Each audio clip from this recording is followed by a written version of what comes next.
Welcome to the latest anime news for the week ending October 2nd, 2021. Let's get into it. Anime planning and production company Twin Engine, known for production of Vinland Saga, Dororo, Pet, and others, announced this weekend it is establishing two new anime studios, Bug Film and Scooter Films. Odd names, but whatever. The studios will also be part of the Engine of the Animation Studio team, which was established by Twin Engine in 2020. EOTA includes producers and creators from 9 different studios, thus the graphic, including the brand new pair. It allows the studios to pool resources and cooperate towards various content, using each other's strengths and expertise to continue producing under flexible circumstances. It's kind of an interesting idea to pull together,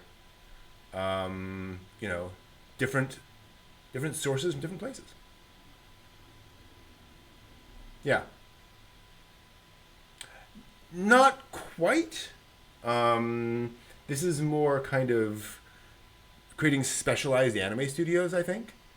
So each one can specialize in a certain thing, and then you can kind of pull. It's more like you're having a CG studio versus an anime studio versus whatever, I think. Yeah. I don't know. Exactly. Yeah. More of that, please. Speaking of more anime, let's see here. Are you an artist, or do you know any artists who are looking to get into the anime industry? Well, your chance might have just arrived. Director Seiji Kishi and scriptwriter Makoto Uezu are collaborating on a new original anime project and have announced their search for original character designer from the internet at large. What could go wrong? Kishi posted the recruitment on his Twitter this week, revealing the position is open to both professional and amateur artists, regardless of age, and specifying that overseas artists are also welcome to apply. He clarified... Yeah, exactly.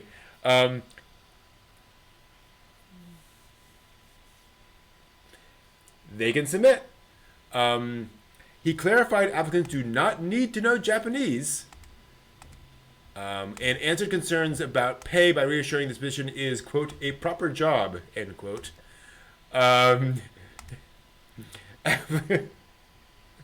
Yeah, yes. Applicants must send in 1 or 2 example pieces of art in JPEG format by October 20th. The staff will contact the winning applicant by the end of the year and ensure the submitted art will be held responsibly and not used for any purpose other than applicant screening. In other words, not going to repost this on the internet or whatever. Kishi and Uezu have collaborated on a number of anime series in the past, including Yuki Yuna is a Hero, Assassination Classroom, Danganronpa the Animation, and several others. Yeah. Getting past all of these sort of, questions about, will this work or will this not?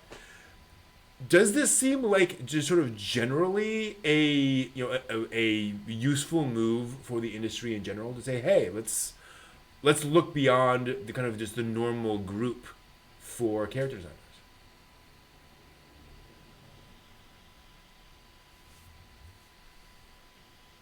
Mm-hmm.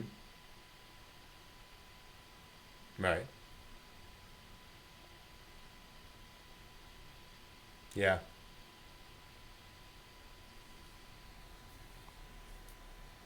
Mm.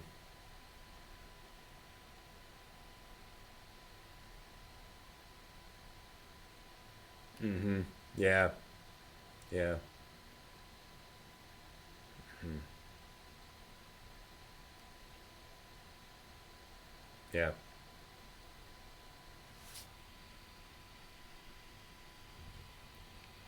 Mm. Yeah. Character, like original, not just like, okay, I'm drawing inspiration from Naruto Yeah. to make this thing that kind of oddly looks like Naruto, but like something brand new for them to look at. But to your point, John, it's just gonna be so much because everyone's gonna do it. But it's interesting, if you open it up, will it actually help the industry? I don't know, because it sounds like the pay issue is still the same. Mm. I mean, just from the way it's described, I don't know, I could be totally wrong. Yeah. But I don't know if that's more along the lines of, you know, is it still anime because a guy from America does it? It's that kind of that question, that people will ask. And then there's the whole point of it: is it still anime? Like what they decide to use. I mean, in terms of style, Right. and type, Yeah. and the kind of thing. So I don't know. Yeah. I mean, it'd be kind of interesting to open it up, but if you're not going to resolve the pay thing, you're still going to have the problem. Well, and I don't know if they could. Like, I'm sure they can't just say, we are going to pay X dollars, because they don't really Right. know yet, right? It's going to depend on what the person does and so forth. So, Well, I think too, yeah. is if you were just thirsting after getting at that, you have all these great ideas in your head, you don't know how to make your break into this, and you live in New Jersey. The money First might off, I'm not sorry. make. Yeah. Kidding. But trying to figure out a place that be East Coast, far away from Japan. They might be like, yeah, we're going to give you $50 for all of your character sketch sheets, blah blah blah. You might be like, hey, resume is right there. This goes on my curriculum vitae. I have submitted and been accepted, and now I can approach. Right. Another animation studio somewhere else, and this is part of now my portfolio. So I don't see that necessarily the money is going to be that big a deal, because probably people who are going to be copying off of other characters are probably not worried so much about the money either. Yeah. And that's it'll just actually- be very interesting. Will this, if you have somebody from some other country, will this help to seed more animation in where those people exist? Will they come back and be like, wow, that was such a great experience doing anime in Japan? We need a good anime studio here in Milan. So I'm going to make that spearhead, and I'm going to do this thing. Yeah. Maybe so. That's a great point. You actually just made me realize also, think of the filtering to make sure that they didn't copy their character design from Genshin Impact or something, or some obscure mobile game where you've got to now go through and go, okay, wait, this is a great design, but we don't know this person. How do we make? But I completely agree. I think it certainly widens the net. Whether or not the pay is great. Which I think given the issues about how many new people are going into animation. Yeah.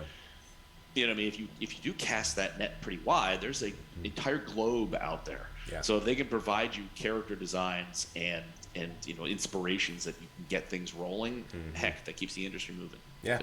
Good. Exactly. Agreed. Moving on to sadder news, sadly. The anime and manga industry lost two very important figures as of this week. It was revealed last weekend at a screening of the Belladonna of Sadness anime film that legendary director Eiichi Yamamoto has passed away. Born in Kyoto in 1940, he met father of manga Osamu Tezuka in 1960 and joined Mushi Pro a year later, where he co-directed Mushi Pro's first work, Tales of the Street Corner, an anthology film. He served as animator and episode director for Astro Boy in 1963 and directed Kimba the White Lion and the Jungle Emperor Leo film in 65 and 66. Also directed the films 1001 Nights and the aforementioned Belladonna of Sadness and the Wansakun TV anime, plus the Cleopatra film along with Tezuka himself. Yep. After Mushi Pro declared bankruptcy, he went to work for Yoshinobu Nishizaki, where he wrote scripts and supervised on the original space battleship Yamato, or Star Blazers, for which he also designed the logo. Yeah. Man. Shogakukan also revealed on Wednesday that Takao Saito, creator of the classic Golgo 13 manga, has also passed away from pancreatic cancer at age 84. He debuted with the Kuki Danshako manga in 1955, celebrating his 65th year as a manga creator just last year. After launching Golgo 13 in 1968, the Hitman manga has won a number of prizes and awards in its 52 years of serialization, including Guinness World Record. Despite its creator's passing, the oldest manga still in publication isn't giving up that title anytime soon. Saito had said before his death that he wanted the manga to continue on without him, and so the Saito production group of artists will continue the work with assistance from the editorial department of Big Comic Magazine and an additional scriptwriting staff Saito Production also just launched Golgo 13's first ever spin-off manga in July. So I hope they handle that well. Yeah. You know. From what I've seen of the, because oh gosh.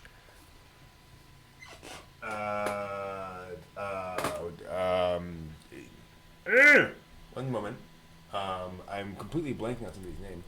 I see the gears spinning, but they're not connected. Yes. The Naoki Urasawa. Gosh. Naoki Urasawa, famous mangaka, he does a sort of documentary series about manga, and he did one on Golgo 13. And this is a couple of years ago, but by that point, I believe Saito was only drawing the faces. Okay.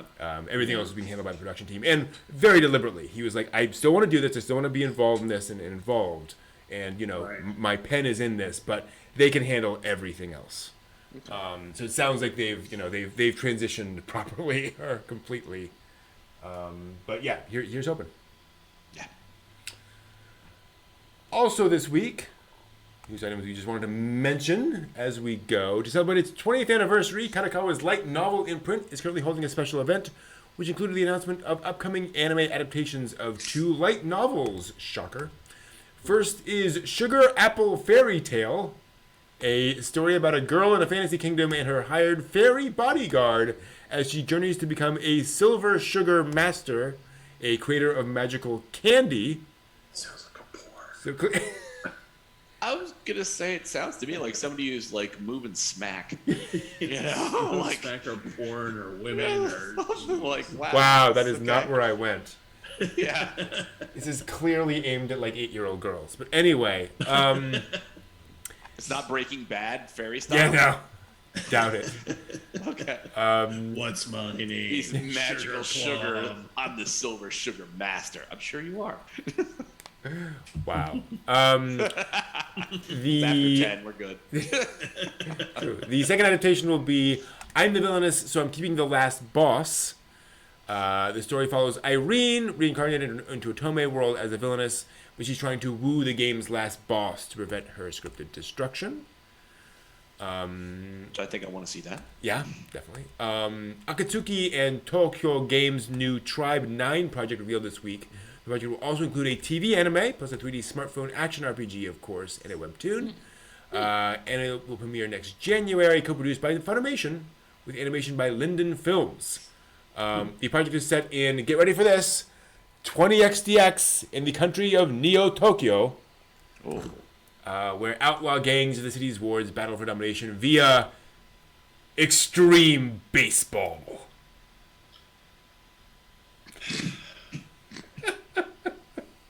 So we moved from rap battle, like whatever thing, to like. I want to baseball see gangs. Fist of the North Star baseball. I want to see that. There's going to be a team from the Warriors on there. Yes. Yes, there will be. You know, I want to face see paint this. with that. Oh, They better make that reference. I just got to say. Somebody They have needs to. to say that at some point. I mean, if they can make a board game out of it at Gen Yeah. Con, yeah. the Exactly. I Warriors. saw that picture. You do, Oh my exactly. God. Good My night. God. A mini anime adaptation has been greenlit for Sega Project's Sekai Colorful Stage, featuring Hatsune Miku rhythm game. 10 planned episodes of Petit Seka, streaming for free on YouTube, and will feature cute super deformed versions of the game's musical units in a gag comedy feel. Sounds like fun. A live stream last weekend revealed that Studio Colorido, with Whisker Away and Penguin Highway, is producing a new full-length anime film titled Drifting Home, which will stream on Netflix in 2022. It's titled An Adventure Fantasy as Summer Ends, follows a group of 6th graders who, when visiting their old apartment building before it's demolished, find themselves swept up in a strange phenomenon where the whole building is suddenly surrounded by an ocean and like sails through the ocean. It's a really cool visual.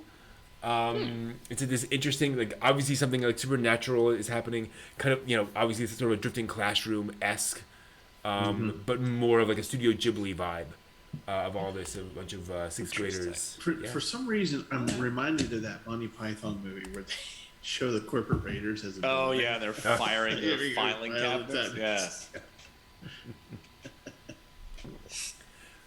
Yeah. And it seems everyone's getting isekai these days. Even Amoeba from Fist of the North Star.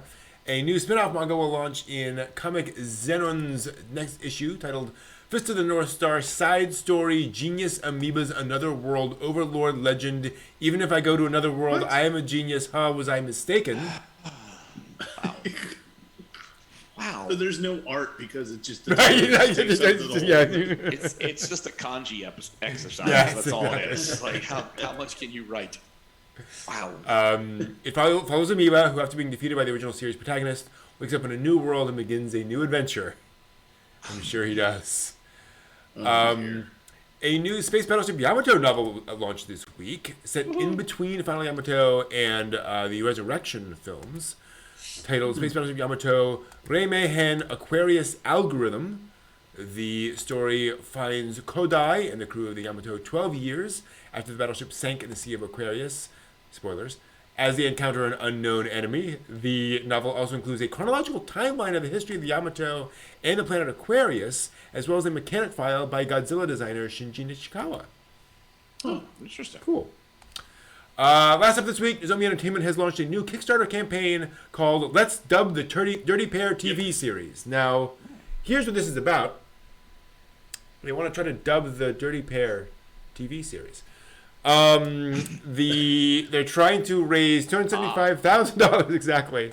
Trying to raise $275K to create an English dubbed HD release of the original Dirty Pair TV series.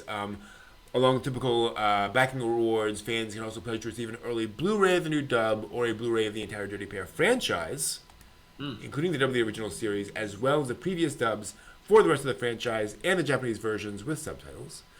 And that includes like Dirty Pair Flash and all the others. The Blu-rays will be available to the general public once the Kickstarter rewards have been fulfilled, of course, but that'll include a holdback period of at least 6 months. Wow. Additionally, anyone who's pledged at least $1 to the campaign will be eligible to buy select items during a Slacker backer period through the Nozomi website up until production is completed, which I love. The campaign ends Halloween, October 31st, and has already reached nearly the $225,000 they wanted to raise. I am clicking on it right now, and they're at $240,000 of the $275,000 as we record this. So here's hoping they will get there. 996 backers so far. 28 days to go. Nice. So good luck to them on that. We'll see where that goes. But that is all the news for this week. See you all next week. Nice.